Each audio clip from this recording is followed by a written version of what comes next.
अस्सलामु अलैकुम वरहमतुल्लाहि वबरकातुहू। जैसा कि आप जानते हैं कि हम आए ही गुनाह से हैं, तो हम कुछ सवाब कमाने यहाँ गए, चूँकि रहते ही हम गुनाह में हैं। और मुफ्ती साहब ने जो सोसाइटी के बारे में ये जो बताया, अल्हम्दुलिल्लाह एमएस मेमोरियल हॉस्पिटल के नाम से हमने वहाँ पर कई सालों तक, चूँकि इसकी शुरुआत भी मुफ्ती साहब ने ही की थी वहाँ गुनाह में, कई सालों तक हमने एक चैरिटी क्लिनिक चलाया।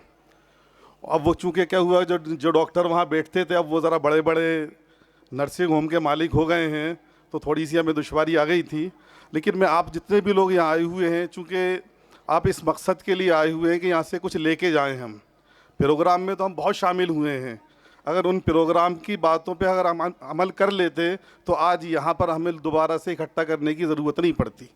तो हम यहाँ ये कोशिश करें कि कुछ ना कुछ यहाँ से लेके जाएं। हमारे इस वक्त दो मकसद जो सामने दिख रहे हैं कि बच्चों की तालीम, चूँकि अल्हम्दुलिल्लाह हमने वहाँ गुनाह में कई सालों तक तालीम बालगान का इंतज़ाम किया, और उससे फ़ायदा हमें ये हुआ कि वो जो पढ़ते थे हमारे पास, वो हमारे लिए बहुत ही ज़्यादा मुफीद और कारगर साबित हुए हर काम के लिए।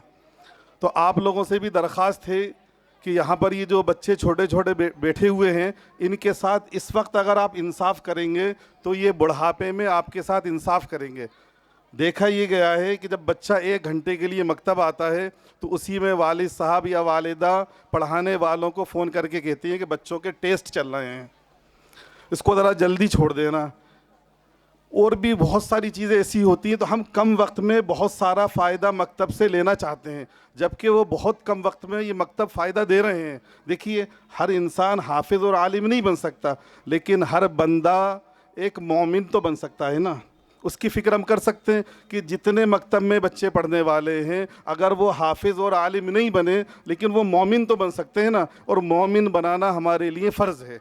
तो आप जितने भी हजरात यहाँ बैठे हुए हैं, यहाँ मौजूद हैं, ये माएँ और बहनें जो आवाज़ सुन रही हैं, उनसे मैं बहुत मुअद्दिबाना और अदब के साथ दरख्वास्त करता हूँ कि बचपन में अगर आपने इन बच्चों के साथ इंसाफ कर लिया, इनको कुरान की तालीम और मुहम्मदुर रसूलुल्लाह सल्लल्लाहु अलैहि वसल्लम की तालीमात इनको दे दी, तो ये बुढ़ापे में आपका सहारा बनेंगे और ये वाकई नेमत और रहमत कहलाएंगे। जिस तरीक़े से औलाद, बेटा रहमत और बेटी नेमत होती है, लेकिन असल में मुस्तहिक जभी होंगे जब वो मुहम्मदुर रसूलुल्लाह सल्लल्लाहु अलैहि वसल्लम की तालीमात पर अमल करेंगे।